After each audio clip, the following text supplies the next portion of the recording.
Assalamualaikum warahmatullahi wabarakatuh. Perkenalkan, nama saya Komariah dengan NIM 2018-41313, Unit 4, Semester 6, Prodi Ekonomi Syariah dan dari Fakultas Ekonomi dan Bisnis Islam. Baik, di sini saya akan menjelaskan salah satu materi untuk memenuhi tugas midterm yang bertema Ekonomi Moneter, tujuan, ruang lingkup, dan konsep dasar ekonomi moneter. Langsung saja, ekonomi moneter adalah salah satu instrumen penting dalam perekonomian modern.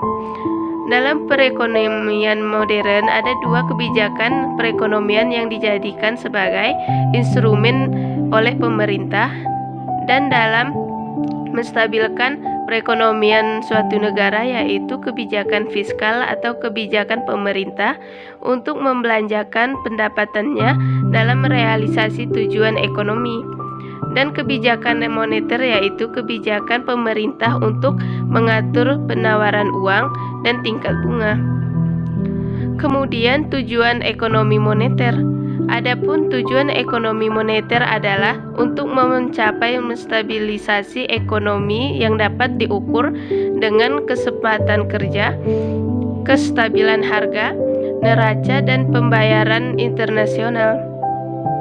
Kemudian ruang lingkup moneter.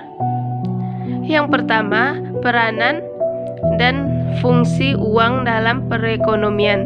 Yang kedua, sistem moneter dan pengaruhnya dalam jumlah uang beredar dan kredit. Yang ketiga, struktur dan bank sentral. Yang keempat, pengaruh jumlah uang dan kredit kegiatan ekonomi. Yang kelima, pembayaran sistem moneter internasional.